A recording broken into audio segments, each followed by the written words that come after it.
From the Mecca Mormonism, Salt Lake City, this is Heart of the Matter, where we're learning together how to walk as believers in the age of fulfillment. This is the short show. It's only 4 pages long. Our typical shows are 20. And so be patient with me. Most of you know that some people in the evangelical community consider me a heretic. Heretic is what they say. And that's a terrifying word to many religious devotees. Almost as frightening as a cult leader or that you belong to a cult. Heretic, cult leader, it's all frightening stuff. What honest believer in Jesus wants to be in a relationship or to be heard from or taught by a heretic? Nobody. And so the word comes with a lot of power, and it's bandied about. When it's bandied about, it can ruin the reputation of teachers and pastors, etc., etc. So we find the word hahiretikos, only used once in all of the apostolic record, otherwise known as the New Testament errantly. Hope that's not heretical. And it's in Titus, where Paul is giving Titus instructions on how to govern the church in his control in that age. And it says in chapter 3, verse 10, a man that is an heretic after the first and second admonition reject. So I can hear the biblical literalists today reading that passage, sending it in a text to everybody. They found somebody who they say is heretical. Reject him. He's been warned. She's been warned. Don't have anything to do with them. In our day and age, heretic means someone whose doctrine is considered errant or someone whose doctrine is considered unorthodox when compared to what is considered general orthodoxy in Christianity.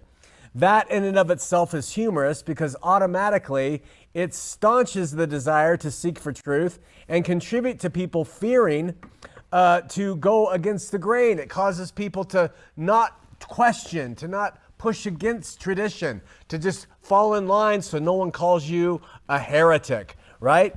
So, and as I've said, it's a term that automatically kills fellowship and communication with many other believers. Ironically, and this is the irony, the meaning of the word heretic, as Paul used it here in his letter to Timothy, best means a promoter of a sect or separate party.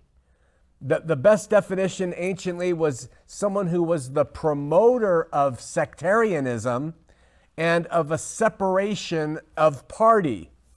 In the end, this clearly points to people who strive to cause division within people. They are the ones who divide over the special points of doctrine from others, and they refuse to unite with others in the faith over opinions and differences.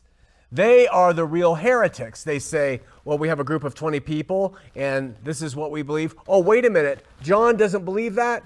Divide. That's a heretic. Someone who says John is teaching something different. Separate from John. That's the definition of a heretic.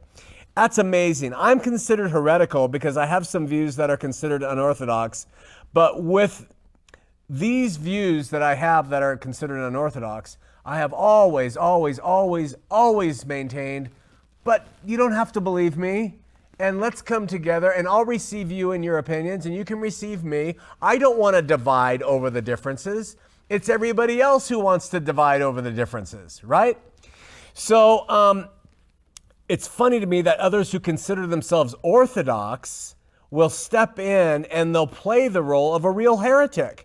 Because they'll be the ones who say, listen, we're going to divide up the group because of what these people believe. To Paul, a heretic in the faith was a believer who promoted and caused division. That's the best definition of a heretic. And the Greek word that's synonymous with that is schismatic. From, I can't remember the long words, schisma, mahi, and rending the body apart, tearing a body of believers apart. You take a group of 20 people who all believe in Christ.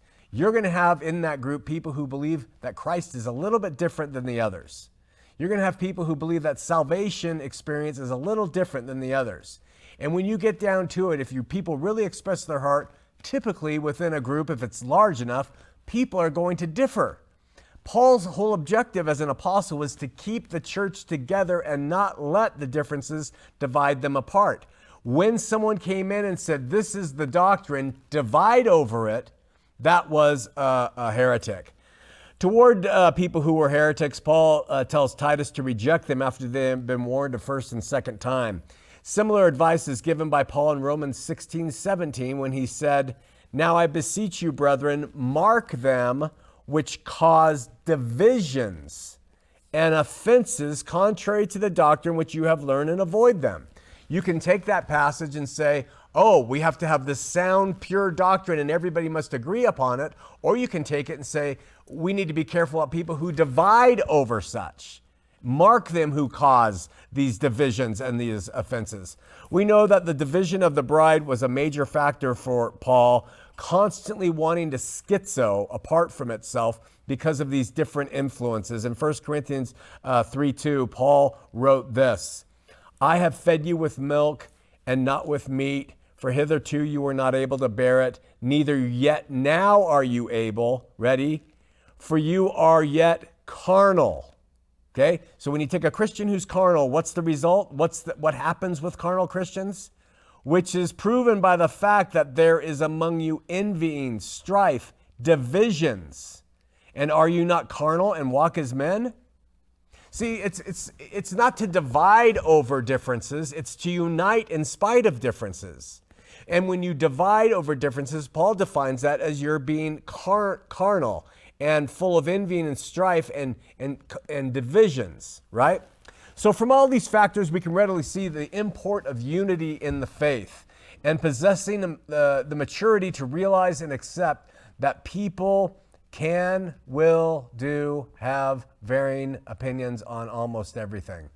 And that they still ought to seek to unite in love in the faith of Jesus Christ. True heretics, in the traditional sense of the word, react to differences among the faith by causing people to divide, break up, separate one from another. This is the bread and butter of modern day Pharisees, is it not? Paul adds to the description of such a divider, and he says at verse 11, knowing that he that is such is subverted and sinneth, being condemned of himself. Look around carefully and ask aloud, will the real heretics please stand up? As defined by those who are constantly finger-pointing, constantly policing, constantly name-calling, and constantly striving to split people up from each other who are united in faith and love.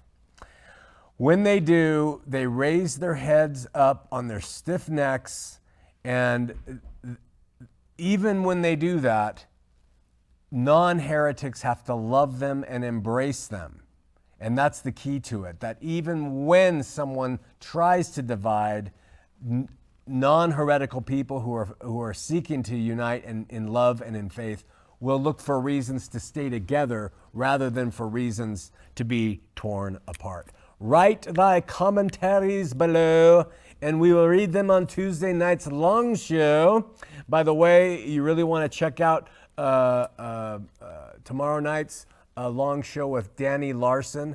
It's excellent, and it's a great story, and he is really well studied and read on all things Mormon. So check that out. We'll see you here on Heart of the Matter.